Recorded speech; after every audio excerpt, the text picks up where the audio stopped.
Você quer uma boa ou uma má notícia? Há uma voz de esperança no meio de tantas vozes de desesperança neste mundo. Jairo, um homem religioso, que poderia, num momento difícil da sua vida, a sua filha estava terrivelmente doente. A sua filha estava acamada de coma à beira da morte. E ele poderia ter encontrado na sua religiosidade uma dose de esperança, mas não encontrou. E ele buscou em Jesus a solução para este gravíssimo problema. E, indo para sua casa, uma voz cheia de desesperança os encontrou. Jairo, a sua filha morreu. Mas antes mesmo que aquele homem saísse correndo no seu desespero, a voz de Jesus, a voz da esperança, lhe alcançou. Não temas, crê somente. Não temas, eis o desafio da fé. Não temas significa não afunde diante das mais variadas situações do dia a dia. Crê somente. Crer, de acordo com o hebraico, significa adquirir perseverança, significa firmar-se, significa aquietar-se. Crê somente. Ou seja, Jesus estava dizendo para Jairo: deixe Deus ser Deus também nessa situação. Sim, a filha havia morrido. E o único que poderia reverter aquela situação era o próprio Deus. No Evangelho de Marcos, todos os milagres narrados provêm da fé.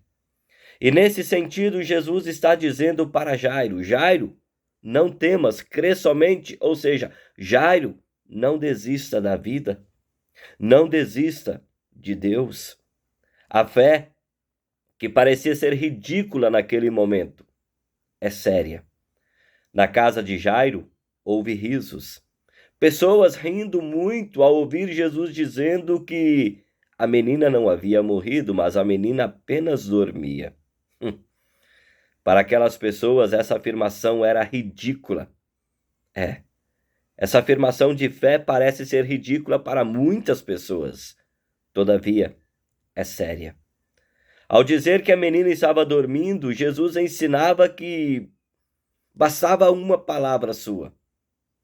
Basta uma palavra de Jesus, e aqueles que dormem irão acordar. Jesus não presta homenagens para a morte, aliás, Deus não é Deus dos mortos. A sociedade vive prestando culto para a morte, aliás, com muita algazarra e com muita festa. Milhares de pessoas estão vivendo as suas vidas como se fossem viver apenas aqui e agora. Muitos parecem viver que, se elas perderem a vida, elas estarão perdendo tudo. Se um ente querido perdeu a vida, parece que aquele ente querido perdeu tudo. Para muitos, a última morada é apenas o cemitério. Todavia, em Jesus nós temos a vida eterna. Basta uma palavra de Jesus, e os que dormem acordarão. Ao dizer para aquela menina, eu te mando, Jesus ele se impõe sobre a morte. Aliás, Jesus se impôs sobre a morte, Jesus venceu a morte. Jesus ressuscitou. E assim como ele ressuscitou, nós também ressuscitaremos, os mortos também ressuscitarão. Jesus é a salvação. Ele venceu a morte em Cristo.